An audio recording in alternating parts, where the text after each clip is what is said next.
दुनिया के मौजूदा हालात ने अमेरिका और उसके सहयोगियों को चीन के साथ अपनी साझेदारी को रिवैल्यूट करने और जोखिम कम करने के विकल्प तलाशने के लिए मजबूर किया है। इसीलिए भारत एक पसंदीदा भागीदार के रूप में उभर रहा है। इस बात पर बहस तेज हो गई है कि क्या भारत चीन से दुनिया का कारखाने वाला तमगा छीन सकता है।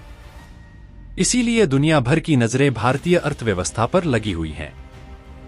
चीन लगभग 3 दशकों तक ग्लोबल ग्रोथ का मुख्य चालक या ड्राइवर रहा है। उसने 1990 और 2020 के बीच global gross domestic product expansion में 1/4 से अधिक का योगदान दिया है। 2013 से 2021 के पीरियड में चीन ने ग्लोबल जीडीपी ग्रोथ में लगभग 39% का योगदान दिया। अगर इसकी तुलना G7 में शामिल सभी देशों से की जाए तो यह 13% अधिक है। एक रिपोर्ट के अनुसार चीन का अनुकरण करने के लिए भारत को लगभग 3 दशकों तक करीब 2 अंकों की विकास दर बनाए रखने की जरूरत है। इसके अलावा उसे ग्लोबल मैन्युफैक्चरिंग सप्लाई चेन को इंटीग्रेट करने, एक एक्सपोर्ट पावरहाउस में बदलने और भारी विदेशी निवेश आकर्षित करने की जरूरत होगी। हालांकि यह एक कठिन काम है, लेकिन भारत आज खुद एक ऐसे पर मोड़ है जहां चीन 40 साल पहले खड़ा था। चीन को मिला था किस बात का फायदा? चीन का उत्थान 1970 के दशक में दुनिया को आकार देने वाले प्रमुख राजनीतिक और आर्थिक कारकों का परिणाम था। उस समय की भूराजनीति ने 1971 में अमेरिका के नेतृत्व वाले पश्चिम को चीन के लिए खुलने के लिए प्रेरित किया। उस समय अमेरिकी सोवियत प्रतिद्वंद्विता गहरी हो रही थी। चीन सोवियत के बीच दूरी होने लगी थी। इस सब ने चीन के लिए एक अनुकूल माहौल बनाया, क्योंकि उसने 1970 के दशक के अंत में सुधार शुरू किए थे। आज झुकाव भारत की ओर। चीन के साथ बढ़ते स्ट्रेटेजिक कंपटीशन के कारण आज भारत के प्रति पश्चिम में भी इसी तरह का झुकाव मौजूद है। बीजिंग की बढ़ती कूटनीतिक और आर्थिक ताकत की वजह से उसकी विदेश नीति में आक्रामकता पैदा हुई। इसके कारण पश्चिम को एहसास हुआ कि उसकी चीन पर अतिनिर्भरता चिंतित करने वाली है। इसने अमेरिका और उसके सहयोगियों को चीन के साथ अपनी साझेदारी को रिवैल्यूट करने और जोखिम कम करने के विकल्प तलाशने के लिए मजबूर किया है। इसीलिए भारत एक पसंदीदा भागीदार के रूप में उभर रहा है। चीन को सस्ते श्रम का मिला लाभ। अतीत में चीन के पक्ष में काम करने वाला एक अन्य कारक यह था कि उपरोक्त जियोपॉलिटिकल बदलाव उस समय के साथ हुआ था जब ग्लोबल बिजनेस अधिक कंपटीशन की तलाश में अपनी बढ़ती ऑपरेशनल लागत को कम करने के लिए सक्रिय रूप से एशिया में ऑफशोर डेस्टिनेशन की तलाश कर रहे थे। संयोग से 1970 के दशक में चीन अमेरिका मेल मिलाप के बाद सस्ते श्रम के विशाल पूल से संपन्न चीन का बाजार एक आकर्षक विकल्प बन गया। भारत एक विश्वसनीय विकल्प। एक बार फिर इसी तरह का रिकग्नाइजेशन चल रहा है। गहरी होती चीन अमेरिकी प्रतिद्वंद्विता ने वॉशिंगटन को प्रमुख तकनीकी वस्तुओं तक उनकी पहुंच को प्रतिबंधित करने के लिए चीनी कंपनियों पर एक तरफा और बहुपक्षीय निर्यात प्रतिबंध लगाने के लिए मजबूर किया है। चीन ने भी जैसे को तैसा उपाय के रूप में विदेशी कंपनियों के लिए सख्त नियामक अनुपालन जरूरतों को लागू किया है। वॉशिंगटन और बीजिंग द्वारा लागू नियामक चुनौतियों की दोहरी मार से मजबूर होकर चीन में काम करने वाली विदेशी कंपनियां अपने नए निवेश को चीन से दूर रिडायरेक्ट करना चाह रही हैं। इसलिए भारत एक विश्वसनीय विकल्प के रूप में उभरा है। सरकार भी उठाना चाहती है मौके का फायदा। ऐसा लगता है कि भारत सरकार भी डीरिस्किंग रणनीति से होने वाले लाभ का अधिक से अधिक लाभ उठाना चाहती है, चूंकि आईफोन के निर्माण और सेमीकंडक्टरों की असेंबली से जुड़ी हाई प्रोफाइल प्रोजेक्ट का समर्थन करने में उसकी गहरी दिलचस्पी से साफ है। अंततः चीन को बढ़ते उपभोक्ता आधार का लाभ मिला जो उसके किसी भी एशियाई प्रतिस्पर्धी के पास नहीं था, जिससे उसे विशेष बढ़त मिली। इसका उपभोक्ता बाजार अगले दशकों में व्यावसायिक निर्णयों को प्रभावित करने में तेजी से महत्वपूर्ण हो गया। समय के साथ चीन में बढ़ती श्रम मजदूरी के नुकसान की भरपाई उसके श्रम की कौशल प्रतिस्पर्धात्मकता और बढ़ते उपभोक्ता आधार से हो गई। भारत के पास भी आज इसी तरह के फायदे हैं। वर्तमान में उसके पास 50 करोड़ से अधिक का दुनिया का दूसरा सबसे बड़ा उपभोक्ता आधार है, जिसे प्रतिदिन $12 से अधिक खर्च करने वाले लोगों के रूप में परिभाषित किया गया है। चीन 90 करोड़ के उपभोक्ता आधार के दम पर पहले स्थान पर मौजूद है। अनुमान बताते हैं कि 2030 तक भारत का उपभोक्ता आधार बढ़कर 73 करोड़ हो जाएगा। जो चीन के करीब 100 करोड़ से पीछे रहेगा। यहां से चीन और भारत के बीच की दूरी कम ही होगी। लाल किले से देश को दिए संबोधन में पीएम मोदी ने कहा, भारत 2047 तक विकसित देश बन जाएगा। उन्होंने अपने संबोधन में विकसित भारत 2047 फीट का जिक्र किया। इस साल स्वतंत्रता दिवस की थीम भी विकसित भारत है। जुलाई में पेश हुए केंद्रीय बजट में वित्त मंत्री निर्मला सीतारमण ने भी विकसित भारत को लक्ष्य बताया था। अब समझते हैं क्या है विकसित भारत 2047 और यह लक्ष्य कैसे पूरा होगा।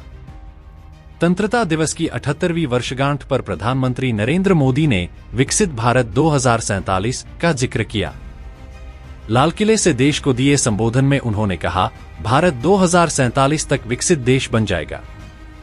जुलाई में पेश हुए केंद्रीय बजट में वित्त मंत्री निर्मला सीतारमण ने भी विकसित भारत को लक्ष्य बताया था।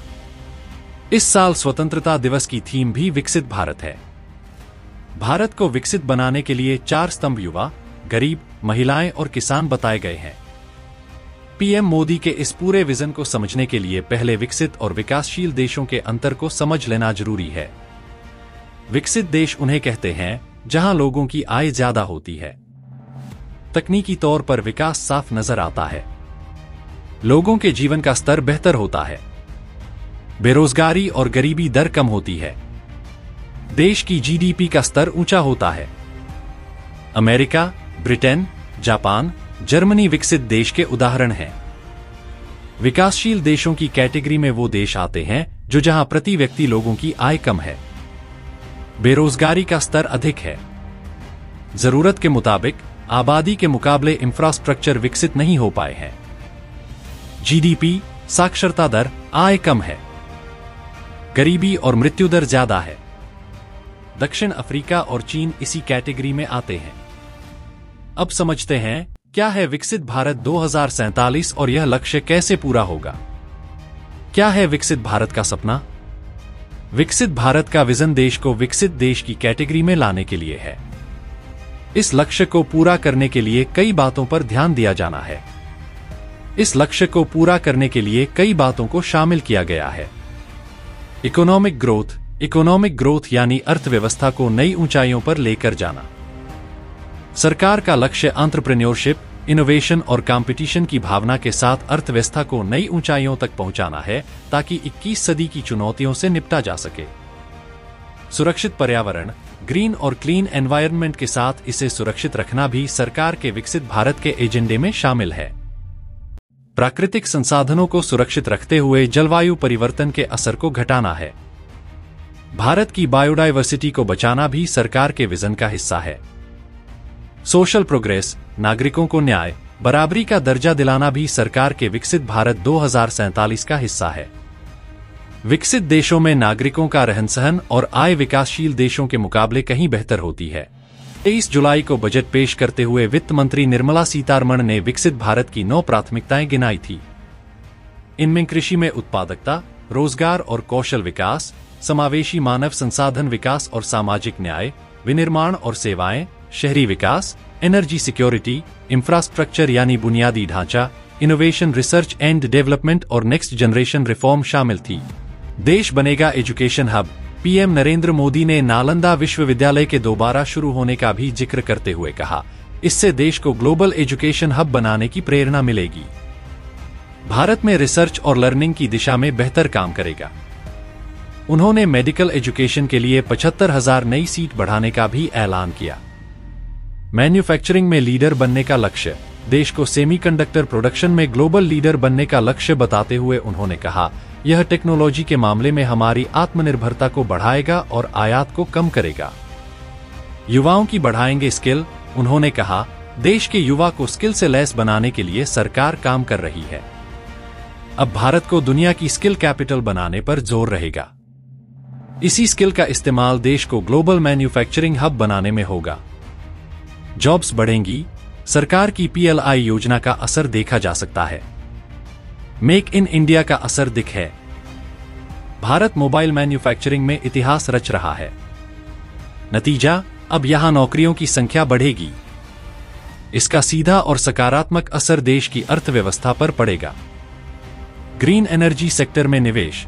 गुरुवार को पीएम ने संबोधन में कहा, ग्रीन एनर्जी के मामले आत्मनिर्भर बनने की जरूरत है। 500 गीगावाट सोलर पावर के लक्ष्य को हासिल करने के लिए ग्रीन हाइड्रोजन मिशन पर काम करने की बात कही। यह जलवायु परिवर्तन से निपटने का एक प्रयास है। इससे ग्रीन जॉब्स में बढ़ोतरी होगी और बेरोजगारी की समस्या दूर होगी। इनोवेशन पर फोकस, पीएम मोदी ने कहा, हर सेक्टर को इनोवेशन और ग्रोथ पर ध्यान देना होगा। नए अवसर पैदा करने होंगे। सोच को बदलना होगा। इसी आधार पर हमें प्रति व्यक्ति आय को दोगुना करने में सफलता मिली है। विदेशी मुद्रा भंडार बढ़ा है। 2075 तक दुनिया की दूसरी बड़ी इकोनॉमी बनने की क्षमता है। गरीबी और गुलामी से आजादी, उन्होंने कहा, 2047 तक भारत को विकसित देश बनाया जाएगा।